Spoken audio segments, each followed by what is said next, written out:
Hello guys, ഇന്നത്തെ വീഡിയോയിലേക്ക് എല്ലാവർക്കും സ്വാഗതം. ഇന്നത്തെ വീഡിയോ എന്ന് പറയുന്നത് വീട്ടിലേക്ക് ഉണ്ടാക്കാൻ കുഞ്ഞുങ്ങൾക്ക് കൊടുക്കാൻ പറ്റിയ നല്ലൊരു ഡിസേർട്ടിനാണ്. നല്ല മധുരമുള്ള ഒരു ഡിസേർട്ടാണ്. അതായത് നമുക്ക് വേണ്ടത് ബ്രെഡാണ്. ഇത് കുറഞ്ഞ ഇൻഗ്രീഡിയൻസ് മതി ഇതുണ്ടാക്കാൻ. വളരെ എളുപ്പവുമാണ്, കുഞ്ഞുങ്ങൾക്ക് ഇഷ്ടപ്പെടും എന്നുള്ളത് 100 വട്ടം ഉറപ്പുമാണ്.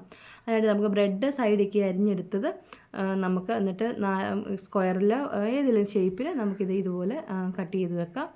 അതിനുശേഷം ഒരു പാൻ അടുപ്പത്തേക്ക് വെച്ചിട്ട് നമുക്ക് ഈ സൈഡ് അരിഞ്ഞത് നഷ്ടപ്പെടുത്താതെ ഇതിനകത്ത് ഉപയോഗിക്കുന്നുണ്ട്. അത് ഞങ്ങൾക്ക് ഇങ്ങനത്തെ കാണിച്ചു തരുന്നുണ്ട്.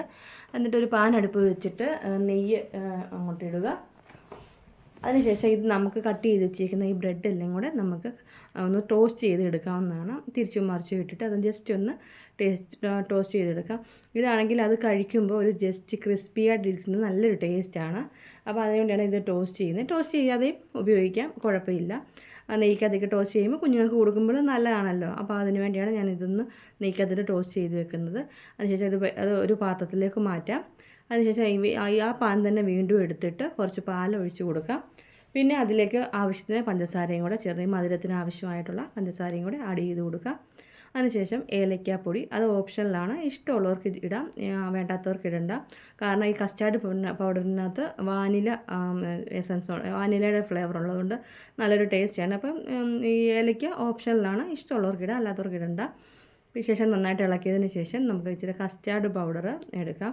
ഒരു ബൗളിനകത്ത് കസ്റ്റാർഡ് പൗഡർ എടുത്തിട്ട് കുറച്ച് പാലും കൊണ്ട് ഒഴിച്ചിട്ട് കട്ട നന്നായിട്ടൊന്ന് ഇളക്കിയത് എടുത്തിട്ട് ആ മിക്സ് ഇതിലേക്ക് ചേർത്ത് കൊടുക്കാം.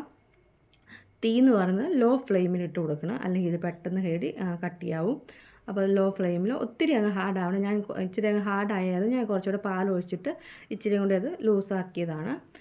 അപ്പോൾ ഇത്രയും നമുക്ക് കൺസിസ്റ്റൻസി വേണ്ട, ഇത്രയും കട്ടി വേണ്ട, ഇച്ചിരി കൊണ്ട് ലൂസ് വേണം. പിന്നെ ഞാൻ പറഞ്ഞില്ലേ, ഈ സൈഡൊക്കെ അരിഞ്ഞത് ഞാൻ കൈ കൊണ്ട് പൊടിച്ചിട്ട് ഈ നെയ്ക്കകത്തിട്ട് ഒന്ന് വറുത്തെടുത്തതാണ്. ഇത് നമുക്ക് രണ്ടാമത്തെ ഒരു ലെയറായിട്ട് ഉപയോഗിക്കാം, നഷ്ടപ്പെടുത്തി കളയാതെ. ശേഷം ഒരു പാത്രം എടുത്തിട്ട് നമ്മൾ ടോസ്റ്റ് ചെയ്ത ബ്രെഡെല്ലാം ഇതിലേക്ക് ഇട്ട് കൊടുക്കാം. അതിനുശേഷം നമ്മൾ ഉണ്ടാക്കി വെച്ചേക്കുന്ന ഈ കസ്റ്റാർഡ് പൗഡറിൻ്റെ മിക്സ് എടുത്ത് ഇതിൻ്റെ മുകളിലേക്ക് ഒഴിച്ച് കൊടുക്കാം. നല്ലൊരു ലെയറായിട്ട് ഒഴിച്ചു കൊടുക്കുക. അതിനുശേഷം നമുക്ക് ആ സൈഡ് അരിഞ്ഞ് വെച്ചത് ഞാൻ പൊടിച്ചത് നെയ്ക്കകത്ത് ജസ്റ്റ് ഒന്ന് വറുത്തെടുത്തിട്ടില്ലേ, അതും കൂടെ അതിൻ്റെ മണ്ടയ്ക്കോട്ട് അതിൻ്റെ മുകളിലേക്ക് ഒന്ന് നമുക്ക് ചെയ്ത് കൊടുക്കാം. ഒരു സെക്കൻഡ് ലെയറായിട്ട് നമുക്ക് ഇട്ട് കൊടുക്കാം. അതിനുശേഷം വീണ്ടും ആ ബാക്കി വന്ന മിക്സും കൂടെ അതിൻ്റെ മുകളിലേക്ക് ഒഴിച്ചു കൊടുക്കാവുന്നതാണ്. അതിനുശേഷം ഞാനിവിടെ പംകിൻ സീഡ്, പിസ്ത കിട്ടിയില്ല, അപ്പോൾ പംകിൻ സീഡാണ്. പംകിൻ സീഡും കപ്പലണ്ടിയും കൂടെ മിക്സിക്കകത്ത് വെച്ച് ജസ്റ്റ് ഒന്ന് ക്രഷ് ചെയ്തതാണ്. എന്നിട്ട് അതിൻ്റെ മുകളിലേക്ക് ഡെക്കറേഷന് വേണ്ടി ചെയ്ത് കൊടുക്കാം. നല്ല ടേസ്റ്റാണ്. എല്ലാവരും ഒന്ന് ട്രൈ ചെയ്ത് നോക്കാൻ മറക്കല്ലേ. വീഡിയോ ഇഷ്ടപ്പെട്ടാൽ ലൈക്ക് ചെയ്യാനും ഷെയർ ചെയ്യാനും സബ്സ്ക്രൈബ് ചെയ്യാനും മറക്കരുത്. അടുത്തൊരു വീഡിയോയുമായിട്ട് ഉടനെ വരാം. Bye bye.